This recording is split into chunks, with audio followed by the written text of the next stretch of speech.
काय झणझणीत झालाय बघ जरासा.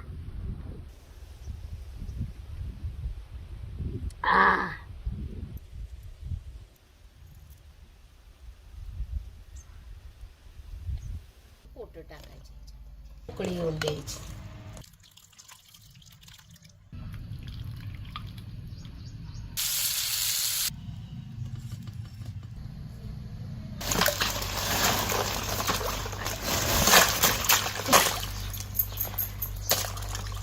हो काय नदीचं खेकडं कसं आहे, एकामेकाला कसं धरलंय बघा नांग्याला.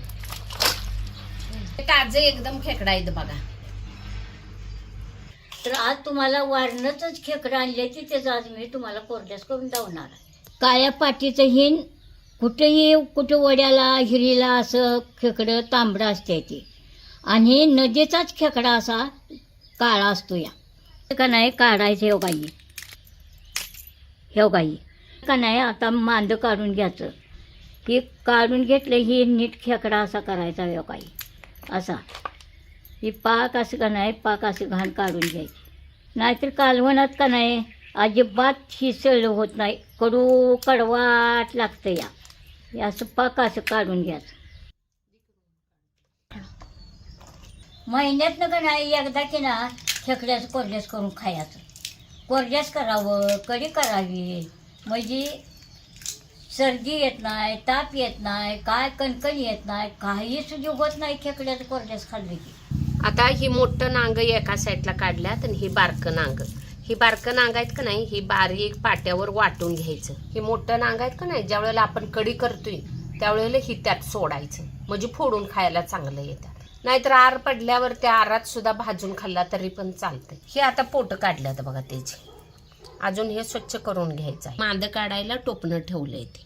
आता हे जे हे असं काढायचं, एक बारकी काटकी घ्यायची आणि त्याचं हे असं काढायचं. कालवणात हे टाकायचं, म्हणजे कालवण चवीला चांगलं लागतं. काय पिवळं असतंय, काय जरा असं पांढऱ्यावर पण असतात. तर हे बघा मोठं नांग एकीकडं, बारकं ही पोट, ही मांद, असं सगळं स्वच्छ करून खेकडं घ्यायचं आणि मग ह्याचं कालवण करायचं. हे नांग पाट्यावर का नाही बारीक पहिला चिचून घ्यायचं आणि मग वाटायचं. थोडं थोडं घेऊन का नाही चेचायचं. आता ही बारीक नांग मी चेचा लागलो का नाही, ह्याची कढी करायची. ही बारीक पूर्ण चेचलं की वरचं ह्याचं पाणी काढायचं आणि ह्याचं बारीक ट्रपाला खाली राहतात ती घ्यायचं नाही. त्याशिवाय कालवणाला अजिबात चव येत नाही. नाहीतर तुम्ही काय करशीला, मसाला घातला, नांग ही पोट त्यात घालून कालवण केलं तर अजिबात खेकड्याची म्हणून कढी अजिबात चवीला लागत. ते आपण मसाल्याची आमटी खातोय का खेकड्याची कढी खातोय हे काही सुद्धा कळत नाही. म्हणून ही बारीक नांग करून ह्याची खेकड्या कढी केल्याशिवाय चव येत नाही. असं का नाही सगळं खेकडं पाट्यावर बारीक करून घ्यायचं. काय ह्याच्यात काढून घ्यायचं. आपण माशाच्या, मटण किंवा चिकनच्या कालवणाला मसाला जास्त घालतो या, तसं खेकड्याच्या कालवणाला जास्त मसाला घालायचा नाही. कारण ती खेकड्याचा अर्क त्या सगळा रसात उतारलेला असतो. मग ते आपला मसाला जास्त असल्याला आणि ती खेकड्याच्या कालवणात चव काही कळत नाही, म्हणून मसाला थोडाच घालायचा. आता ही मी 5-6 पाकळ्या लसणाच्या बारीक करून घेतल्यात आणि वाळलं खोबरं थोडं घेतलंय. 1 चमचा जिरं, कोथिंबीर थोडी घेतली.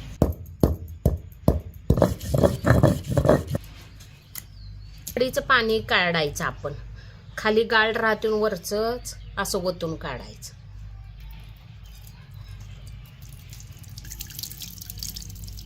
हे 2-3 वेळा असं का नाही पाणी वरचं काढून घ्यायचं, म्हणजे पूर्ण अर्क येतो या. आणि वरचं ते कवच राहते का नाही ते खाली राहते. असं पूर्ण वरचे टरपालं का नाही बारीक झालेली का नाही पाट्यावर, हे अशी खाली राहत्यात गाळ.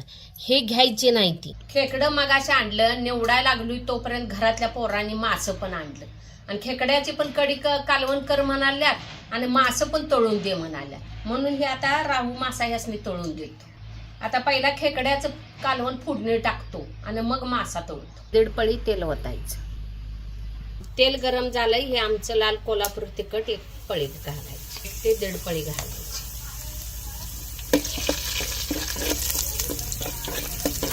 ही खेकड्याचं मांद काढलं, ही पण ह्यात ओतायचं. थोडंसं हलवून ही पाट्यावर वाटलेला मसाला.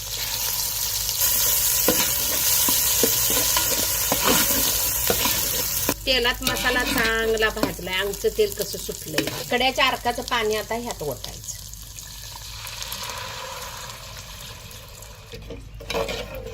थोडीशी हळद टाकायची वरून, चवीनुसार मीठ, थोडीशी कोथिंबीर टाकायची.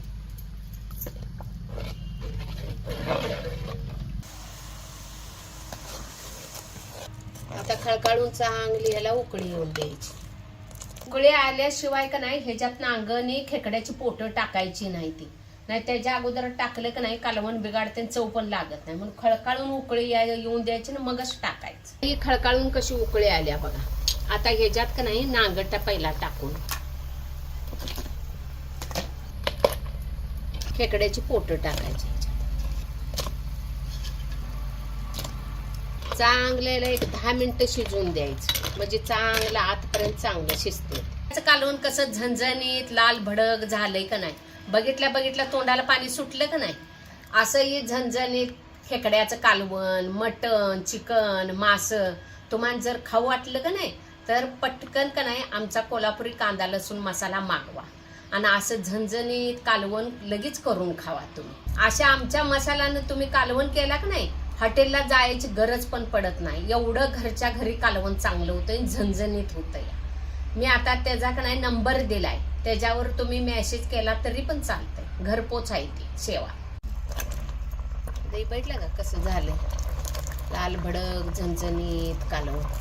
आता ही चांगलं शिजलंय. आता आपण उतरून घ्यायचं. एक 10 मिनिटं झालं ही शिजायला लागलं. ही मोठं नांग असतात का नाही ही लवकर आतपर्यंत शिजत नाही, म्हणून याला एक 10 मिनिटं शिजवायचं चांगलं.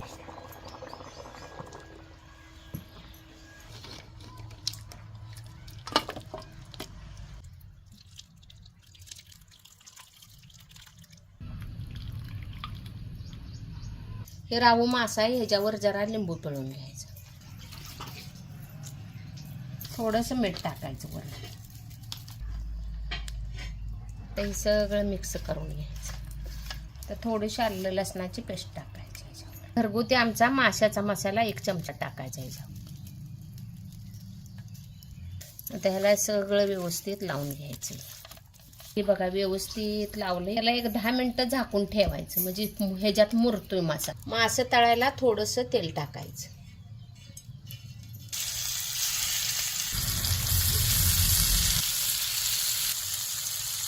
थोडंसं आणि तेल सोडायचं ह्याच्यावर. मी मसाला लावून केले का नाही ह्याला रवा लावून केलं तरी पण चालतंय, ते पण चांगलं लागतं.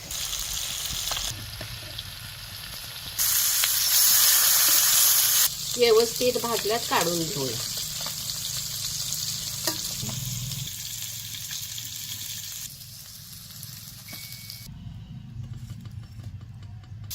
घरात माणसं जास्त आहेत त्यामुळं का नाही 2 किलो खेकड्याचं कालवण केलंय आणि 1.5 किलो मासा असा तळला या तव्यात. ही खेकड्याचं कालवण केलंय बघा आणि हे मासे तळले.